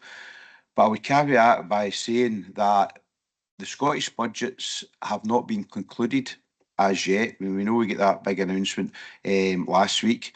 There was a further announcement yesterday, which I've not really got into the nitty-gritty yet because of time constraints, but I will be spending some time over the weekend, although on the face of it, Renfrewshire seems to have got a fairly good deal for what I can see. So there seems to be a bit of money splashing about. I'm only talking about from the council point of view. I'm not entirely sure about the health. And that's the problem for me. I'm not entirely sure if Scottish Government are facing up to the realities that the IJBs, not just in Renfrewshire, but the whole of Scotland are facing at the moment. Now, I spoke yesterday at the council meeting, and I did express disappointment about the lack of information about IJBs. I honestly, maybe I've just been naive, but I thought that would have been the headline. Scottish Government helps out IJBs, but I've not seen that. Now, we're probably at least 2 months away from the Scottish Government budget being concluded. They are a minority government, and I'm trying my best not to be party political. They are a minority government, so they're depending on other parties' support. Now, I would hope that all parties, regardless of political colour, are all saying to themselves, are all saying to the Scottish Government, we need to help the IJBs.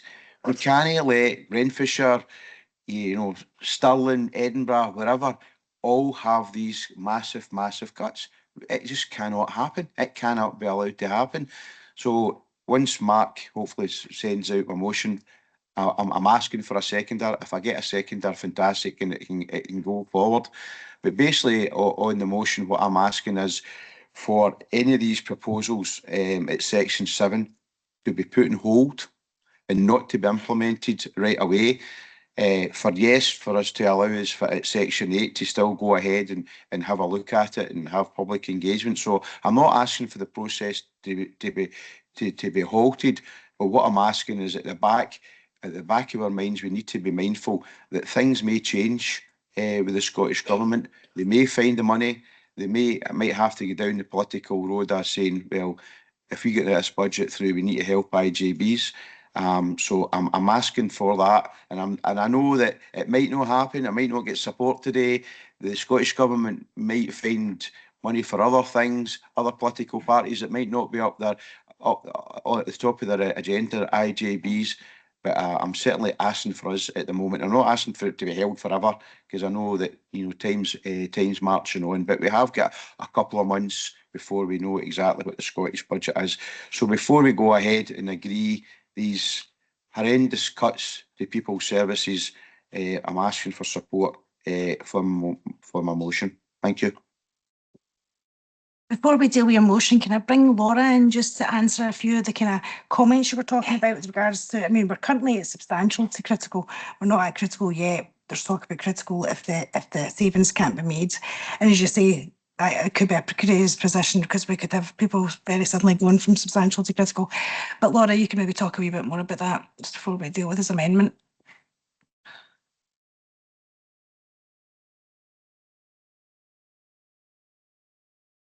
Apologies. We currently are providing services under assessed eligibility of substantial and critical. I think it's been noted in Frances's paper when she spoke about currently that is still the position, and we're not asking IJB to have any considerations at the moment of moving. So we would continue to monitor under substantial and critical at the moment, because we absolutely recognise the impact that that would have in terms of the lack of, the provision of support for people who would previously have been assessed under substantial and got support. So at the moment, that's not being considered but being monitored. And as Francis ended with, in a later part of the paper, that will be continued to be monitored by HSCP and brought back to IJB for consideration should the financial situation require us to bring that forward for further discussion and consideration. All right. Sorry, Fiona, you don't have a laptop, is that what you're going to say? Right, so Mark's just going to speak to the wording of the amendment now, but the next thing, and then I'll bring yourself in, Mark Ferguson, after Mark's just clarified what the amendment is. Thank you, Chair. No, I appreciate that some people either won't have had access to the email which Elaine has sent, sharing the wording of Councillor McMillan's proposed amendment, or be logged into the meeting and therefore have the access to the meeting chat. So I will just read out the wording so that it's available. So it says replace to, which I think means the recommendation to in the report with replace 2.3. 2.3, yeah. 2.3 with note the savings proposed. Agree that these proposals are put on hold until such time as the Scottish Government's budget process is concluded, and add that the proposed savings are sent to the Scottish Government Finance and Health Secretaries for their information. Officers will also write to emphasise, I think it should be emphasised, that these possible savings are as a result of the financial situation that Renfrewshire IGB is in. Furthermore, we ask that more money is found to protect these services that vulnerable people and their families depend upon. If I can just very briefly pick up one comment that was made by Councillor McMillan there, just in case anyone on the IGB is not aware of the Scottish Government budget process, that the budget has been published, but that is a draft budget. That needs to be passed and approved by the Scottish Parliament. It has always, I think, been the situation, given how the Parliament is established, that there requires to be a partner that votes for the budget to pass. That's inevitably meant over years that the published budget is not necessarily the budget which is finally approved.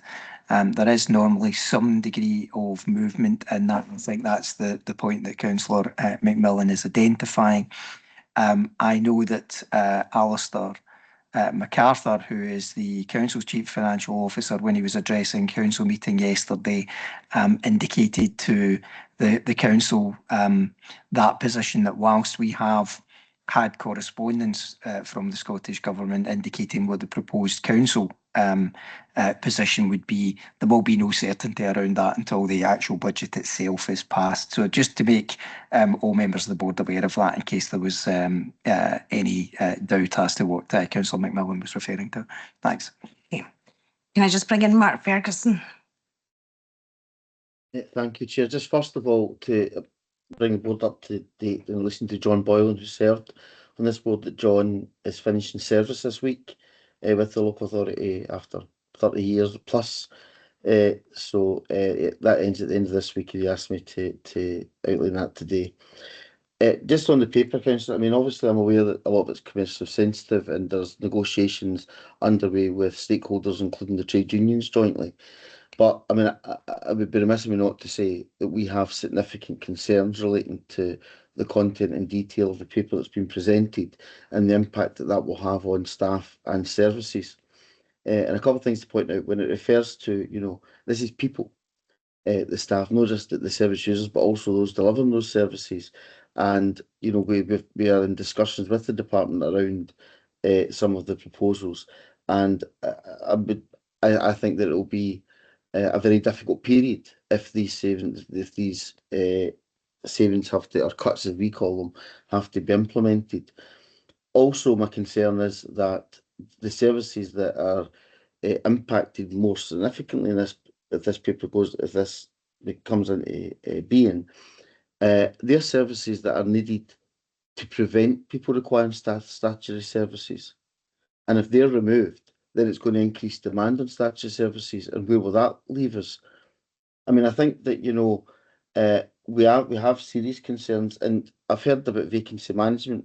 I've been doing this job for 30 years, and what vacancy management is, that's people doing work, carrying out duties that move on for whatever reason from a job, but I've never known the work to move with them.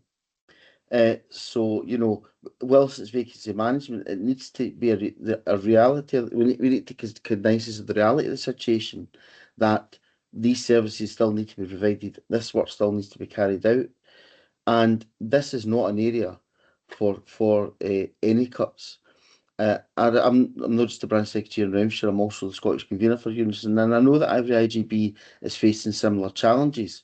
But, you know, I think the Scottish Government does need to take its responsibilities on board here and find funding, because these are not the areas that we can cut now. And as I say, we'll make the trade unions will feedback through the appropriate channels, and we'll take the appropriate steps that we need to take. But I just wanted to highlight today that we are very concerned about the board paper that's been presented.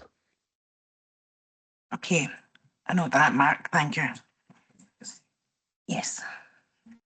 Thank you. I didn't want to discuss the process in respect of the motion until Mark had the opportunity to come in and make his contribution. So, as Councillor McMillan has indicated, whilst he's proposed an amendment to the paper, that will only go forward if there is a seconder for that amendment, and that seconder would have to come from the other IGB voting members.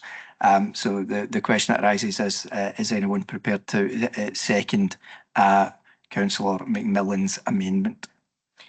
See, before we make that decision, can I just ask Sarah what kind of impact that would have if we didn't go ahead with this right now, if we put it back to the next meeting to see where we were firmed up with regards to the Scottish Government? Yeah. Okay, so what that would mean is basically would give us a bit of more of a problem in terms of if we have early delivery of these savings, we can start progressing them and taking them forward. For example, those that relate to VER and VER process, that's the early redundancy voluntary retirement process.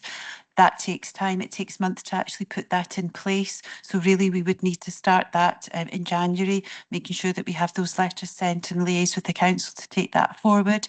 If we have to extend contracts that are due to finish, we would need additional resources to fund them as well. Basically, it would just put us in an even worse position going forward into 25-26. And I note your comments about this is the draft budget. However, given that the position has already worsened due to the impact of NI, any additionality that we could potentially get from the change to the budget would not anywhere go near meeting the gap that we have. And that's partly due to the level of demand on our resources right across the board. Yeah, bring in Max. I just want to clarify at the moment if you're taking questions generally, or do you want to deal with the motion? Well, because I just want to get a consensus of how the IGB feel, you know, before. Can I raise my questions then? Is that okay? All right, okay. I understand the concerns that are being raised. Why make this decision now? I guess a number of colleagues round the table are very familiar with the council's budgeting processes and where that's at. I'll probably shed a little bit of light, if it's okay, around the health board's position at the moment, because that clearly has a bearing, because comments made around, you know, why can we not go to the partner bodies to ask for more money? Those councillor members will understand that there's probably nothing in the council coffers. The health board position at the moment for 24-25 year end, we have a current deficit of 40 million at the moment. So that's the scale of the numbers that we're looking at in this current year. We have a different statutory regime in that we don't have to have a balanced budget at the start of the year, because I don't think we'd ever kick off the start of the year if we had to. But looking into 25-26, we're looking at a deficit of greater than 200 million for Greater Glasgow and Clyde. That number is enormous. I mean, and I'm not saying this because actually it makes the discussion you've just had worse, because we're actually saying across health and social care services, we need to look for savings. But I'm just really trying to make it clear that we end up sitting the council and health board says we're all in this partnership together about providing services to the local area. Those in the health board have a wider consideration across Greater Glasgow and Clyde as well. But coming back to what local people are saying about prioritising those most in need, that has to be the mindset that I'm applying to this, because I know from the health board side, we've been told by Scottish Government that there is no brokerage available for 25-26, and brokerage, if you're not familiar, is effectively a loan. So basically, the Scottish Government has said they are not prepared to loan any money to health boards. Greater Glasgow and Clyde has not previously done that, but I guess we probably assumed it might be an option. It's not an option. So there are decisions that will be made in the health board side in the coming year as well, which will be difficult. So I'm just laying that context out, that this is not in isolation. It actually makes the position worse. It'd be much nicer if I could say, well, it's fine because health services are all tickety-boo. It's not quite the case. I also wanted to bring out a few things that there are small glimmers of positives that I think may be lost in there. I really like and encourage that if we're bringing out of placement services back into our local respite care, I feel that's something that we should be doing. So while it's in other changes, I feel that is actually the right thing to do for our local people. I'm very concerned about delaying decisions, because given the context of what the health board is being told, I don't believe there will be more money regardless of lobbying that takes place in the short term. So I'm very concerned about the delay would trigger us into a reactive critical only position. So I think we do need to focus on those in most needs. I think we have to be mindful that the partner bodies are not they have no authority to hand more money down to the IGB. It's the construct of how this organisation has been created. And I think it is important that we make a decision at this point. So I guess my final question, and it is a question actually, is in the areas around Section 7. I believe, and I'm just looking for confirmation, that a number of those are actually management level decisions as it stands at the moment. Some of those don't actually require IGB approval. I think it's testament to the way this management team works that they are sharing it with us. So I'm grateful to see that level of detail, because I think in other organisations, these things will be happening without this level of transparency. So I'm glad to see that, because I think it's helpful for all of us, particularly the voting members, to understand what changes are already or could already be happening without our knowledge. So yes, I'm just checking that that is my understanding.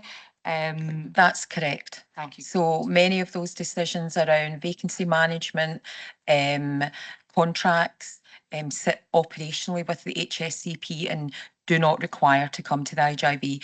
But for, as you say, given the circumstances we were in, I thought it was important for transparency to show the decisions at the IGB. Okay, I'll just pause at that. Thank you. Just before I ask for any seconders for Ian, I'll bring in Fiona and one more vote member.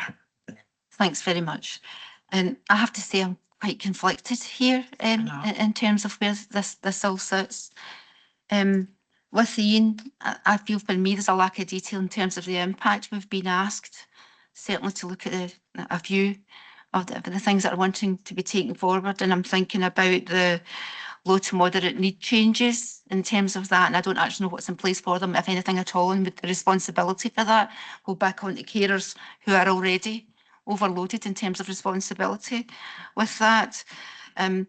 I suppose really concerned as well in terms of where we might be with those with the highest complex needs thinking about the a set of outreach teams and suggestion later on that actually we would be looking to remove that, and actually having been recently in a position where in my other working life we have really benefited in terms of those at the highest complex end of the skills of that team, and I'm not quite sure where how that would leave us in terms of that. I've got real concerns that if we don't make a decision, that we will be looking at critical only for a number of people. So from my perspective, I'm really conflicted because I would have liked more information on impact, first of all, to make such a difficult decision. There are some areas in here that I do think are management decisions, and I'm not quite sure. And I get from a transparency area that they would be looking for us, but there's some of the things that I'll look at in terms of even the review of people's care packages. And I'm sitting here thinking, had that been done before and been done regularly, we wouldn't be in a situation where it could be quite as dramatic as it is. But that might just be my perception, and I appreciate that that's where we're going. I would have no difficulty, Ian, at all, in writing to the Scottish Government and saying this is absolutely shocking. That we're in a situation when we're talking about people's health, we're talking about people's well-being. We just need to look at what's happening in terms of mental health, alcohol and drug issues within our communities, poverty. It's right through every paper that we've got here in terms of it.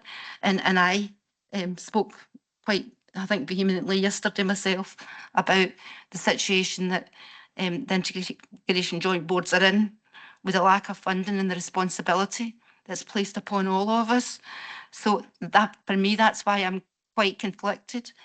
If I second your motion, we could be moving to people going to critical only, and that's even worse than where we were at before. And I don't know if there's a midway in between there where we look to progress with some of this. Certainly, I'm not comfortable with some of the stuff that we're just going to have to progress, but I'm not comfortable with any of it, to be honest with you. So I think the impact of not going forward with the changes for me kind of outweighs supporting you, although I want to do that, Ian, because I feel very strongly that actually we're in a situation where we've got an impossible task. We've got a growing population with needs in terms of their health and well-being, and a shorter and shorter amount of money to spend on that.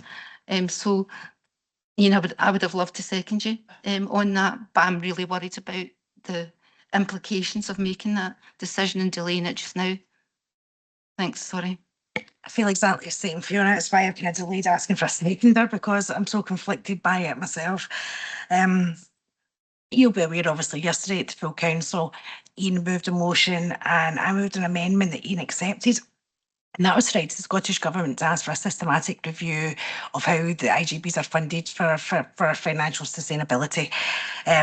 Because, as I say, it's dire that we are put in positions that we're looking at, you know, savings like this. Nobody wants to do it. And as I say, I totally agree with Fiona. You know, there's part of me that really does want to support you, and the other part of me says, is this going to make things worse? Can I just go to Mark before I ask for a second for Ian? Thank you. As carers rep, I hopefully want to put a voice forward for the carers. On point 7.2, we mentioned all the staff, but the unpaid carers are not mentioned. They exist. You know, they have a big impact in society. I want to put for 8.6 the chart, which is about the autism. The flexi care bit. I remember last year when there was no end of adults, disabilities, and their service users were stood outside this building and saying cutting that was a detrimental effect to them. And 6 months later, it's looking like we're going to ignore their voice. Autism Connection, I've actually sat on an autism bus. I've been into the autistic world. I failed in that autistic world at an easy task. So to remove something that's going to get their voices out, I find very disturbing.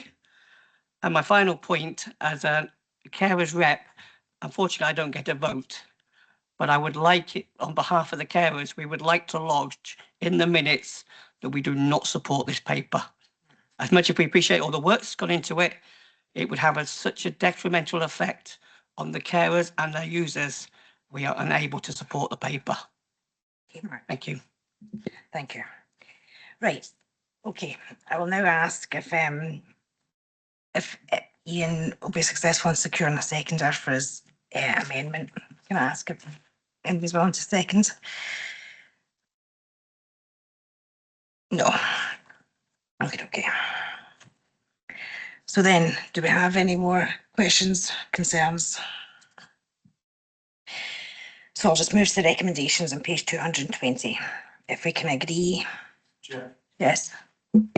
Can I just register my dissent on that I do not wish to see this paper proceed. I know that the motion falls, so I didn't get a second, and I accept that. I know I'm experienced enough to know how it works, but can I just register my dissent? Thank you. So if there's no further questions or comments, we can read the recommendations from 2.1 to 2.7. Take that silence as agreed. Listen, I don't think I've ever done anything as difficult in life, but you know, we're told often we have to work within the financial envelope we have. You know, let's hope. But as I say, I think Margaret outlined our situation pretty well as Sarah does. Every development we have written to the Scottish Government, you know, but we are where we are, and we don't want more unintended consequences coming off the back of not making the recommendations. Ian, I see your hands again. No, listen, I don't want to go over the debate again, but no, just thanks. I'd just like to thank the staff in particular for doing this kind of work. As I say, I know it's with a heavy heart to do this. And nobody enjoys this kind of work, and I really do appreciate the work that the staff and staff at all levels, not just the staff that are sitting round this table here, do. I really do appreciate the work that they do, and I'm just hopeful that in the next couple of months, you know, we do end up getting some more finance and some more help. You know, that there was a good debate, a cross-party debate yesterday at the council meeting, where everybody basically said they're really, really upset and disappointed about the direction the IJBs are heading in. And I know we're sitting here in Renfrewshire, but I could be sitting anywhere in Scotland saying this similar thing. So I'm not particularly picking in Renfrewshire, because I speak to colleagues from all over Scotland, and they're all in the same boat. So hopefully, you know, if somebody's listening to this debate today, somebody get the debate we had yesterday, somebody in Scottish Government is listening and saying, well, we need to sort out the problem in IJBs. This cannot be allowed to continue. But thanks very much for the time. Okay, thanks, fine. Right, moving on to item 14. I just want to bring Mark in to clarify a few things. Yeah, we'll just wait until Councillor Hughes comes back into the chamber.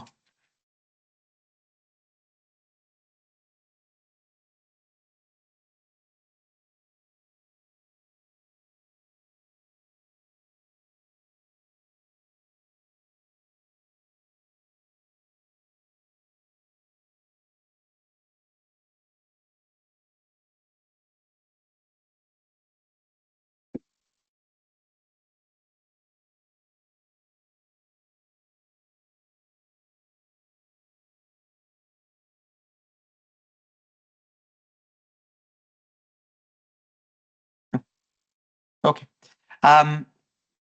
Thanks for bringing me back in, Chair. There's just a couple of things on membership that I want to, or one thing to mention and one thing to ask. Mark Ferguson, during his comments there, has indicated that Joan Boylan has left the council, or is leaving the council. So I'm assuming, therefore, that we're going to have a change of union representative. So if someone could get back to us on that, we can confirm that to the next meeting of the IGB, who the new union rep is. The other matter I wish to identify to members is that at yesterday's council meeting, it was agreed that this would be Councillor Edley Nicholson's final meeting on the IGB, and that Councillor Jacqueline Cameron will be replacing her from January onwards. Sorry, Max. It was just to follow, I'm sure the chair will do it, but I guess more widely to thank Fiona for her contribution. It's been good working with her. So I think it's helpful, not just councillor to councillor, I think helpful for us all to know your input. So thank you. I'd echo that, Fiona. You know, I've appreciated your advice. You've got a career, you know, within the third sector, and I've relied on you heavily for advice and encouragement and support. Ian McMillan. No, thanks. I'd just like to thank John for his contribution over the years. He's quite a kind of quiet, unassuming guy, but he's very, very passionate and caring about what he does, and hopefully everything's okay with him and he enjoys his retirement. And Fiona as well. Well, we heard Fiona speaking earlier on. Fiona's a compassionate, caring person. Not very sure about our choice of partner right enough for being the leader of the council, but we'll leave that for another day. But I'm only kidding, he's a nice chap. But you know, thanks for your contribution over the last few months. It's been valuable, and there's no doubt. As you said when you spoke earlier on, you care passionately about people and people here in Renfrewshire and beyond. So I know you're still going to be a councillor, so we'll see you around. But thanks. I wonder if I can just say a couple of things about John Boylan as well. Just on behalf of the senior management team, we've worked really well with John as a trade union rep for the council. He's always been very challenging to us, rightly so, but also very respectful. So we really wish him well in his retirement. I'll just bring in Mark Ferguson.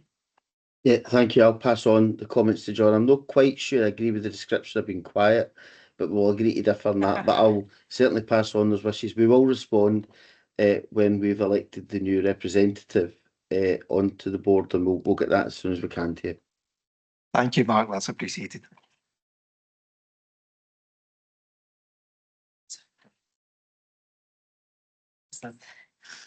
Right, so that's just to agree the date of the next meeting, Mark.